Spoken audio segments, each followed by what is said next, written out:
direct from our studios in Bergenfield and Rivervale, New Jersey, the Clinton Avenue Reformed Church is proud to present Moses, Stories for the Young.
Hello, what are you guys doing here? I'm relaxing on my porch, enjoying iced tea. What was that? Oh, it's noon. It's time for our Moses Bible story. I'm sorry, I forgot all about that. Oh, yes, we've heard 3 stories already. Now it's time for number 4. Well, I'll just have to remember the story and tell it to you, huh? Remember, we're talking about Moses, the great lawgiver of the people of Israel. He got the 10 Commandments right from God to bring to the people. And you remember what we talked about in story 1? In story 1, we talked about how Moses was saved from death because his mother put him in a basket and put him in the reeds along the Nile River. Remember, a princess found him. And so he was raised being Hebrew, one of the enslaved people, but he was also raised in the king of Egypt's palace by the king's daughter. So he knew Egyptian culture and he knew Hebrew culture all at the same time. But then remember what happened in story number 2? In story 2, he was protecting a slave who was getting beaten. And he rose up and he killed an Egyptian. And he buried the Egyptian's body. But word got out. And he had to flee to the land of Midian. I hope you remember story 3. Story 3, in the land of Midian, he helped some women who were taking care of sheep. Some man shepherds came by and were trying to keep the women away from the water so they couldn't feed their sheep. And Moses got mad. He picked up his staff and he drove those other shepherds away. And he scooped out water to feed all the ladies' sheep. Well, eventually he got married to Zipporah, and he had a son. And he was a very welcome addition to his father-in-law's home. His father-in-law was Jethro. So Moses had a good life for himself. He was a shepherd, he had a wife, he had a son, he had a lot of sheep. Now our story number 4 begins. One day Moses was out tending sheep, and in kind of a mountainous area, he saw a very strange sight. He saw a bush that was on fire, but the bush never burned up. Have you ever seen anything like that? Maybe some of you have fireplaces, or maybe some of you have had barbecues in the summer. No, the charcoal, that always burns up. If it's wood, that burns up. So you have to get your cooking done before it burns up. In my cabin, I love to have campfires. The wood always burns up. But one day he's walking and he found a bush that was on fire but was not burning up. Is that a fire? Is that a fire in the bush here? How come this isn't burning up? Oh, this is really strange. Well, Moses walked over to that non-burning up bush, that on fire non-burning up bush. And as he got there, he heard this very booming voice. Moses, take off your shoes. You're on holy ground. Moses was a little bit scared and quite a lot intimidated, but he wasn't going to argue. He popped his shoes right off really quickly, and he threw them on the ground. And he said, hello, who are you? Who's talking to me?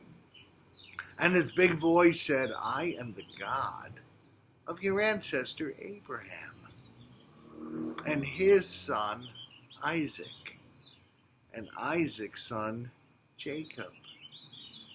In other words, he was the God of the whole Israelite family, from whom, well, Moses' parents were part of that tribe, so he was too. So his voice says, I am the God of Abraham, Isaac, and Jacob. I've got a job for you. Moses is kind of scratching his head. Here he is talking to a burning bush, hearing about God with his shoes off. That's a really strange scene. Well, God's voice continued. Say, I've heard the cry of my people who are in slavery.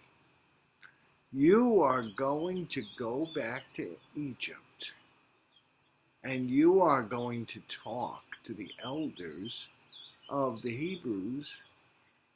And you're going to tell them that soon their slavery is going to be over. And Moses said, you got to be kidding me. You don't have the right guy for this job. No, you need someone who's more articulate than me. You know what that means, right? Who can speak very clearly and very quickly, very persuasively. He said, I'm a shepherd. What do I know about this stuff? No, Moses, you're going to do it. And Moses said, look, suppose I do that. Suppose I return to the land of Egypt and talk to the Hebrew elders. Who am I going to say sent me? And the voice said, I am who I am. Tell them I am sent you. Well, that's not a very common name, is it? Do you know anyone who says my name is I am? Well, I suppose maybe if you've read the Dr. Seuss books, maybe you've read about green eggs and ham. And one character says, I am Sam. Sam, I am. Well, the voice of the God of Abraham didn't say that. He just said, I am.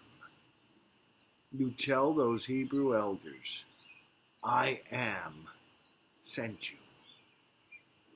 And Moses said, I really don't think I am the right one for this job.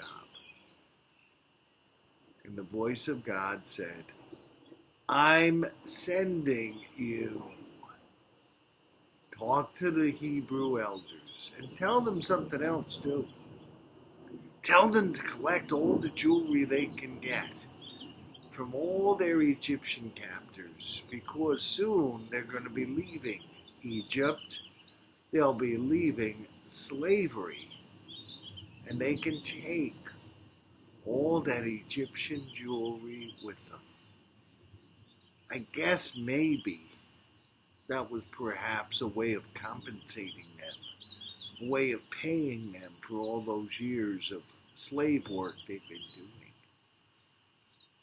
But you know, Moses really did not want to go. Why do you think that was?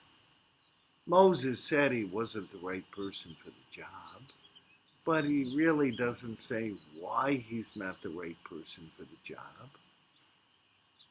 Do you think maybe, just maybe, it's because when he was in Egypt for the last time, the Pharaoh, the king of Egypt, said, I am going to seek Moses and I am going to kill him. Do you think maybe that was on his mind, even though he didn't say it? He was afraid to go back to the place where the king had promised to kill him. He just didn't want to go there. Would you want to go there? If God spoke to you, whether it's in a on fire, non-burning bush, and he said to you, go to a place where someone's trying to kill you, would you want to do that? I'm not sure I would. That would be tough to make me want to do that. But one of the things we learn when we meet God is we don't say no to God. When God has a job for us to do, we do it. We trust that God will give us everything we need. We trust that God will pave the way. And sometimes we're afraid, but God will not give us a job that He does not go on walking next to us to do that job. In short, He won't abandon us. So that is story 4 of Moses, who became the great lawgiver. Now he's just a simple shepherd. And God met him. And God told him, I've got a job for you. And Moses right now is still trying to talk his way out of it. But you think he's going to wind up going? I'm not sure. You say no to God. So that's story number 4. I'm going to ask you a favor, please. If you're watching this on Facebook or YouTube, please write a comment. And when you see these links for these premieres pop up, please share them. Share them on your Facebook pages. I want hundreds, maybe even thousands of kids to hear these stories. And I can't do it unless you help me. I need you to share on your Facebook. Like and comment. Will you do that for me, please? I'd appreciate it. Don't forget, next week, same time, same Facebook, same YouTube, story number 5. God bless you this day and the rest of the week.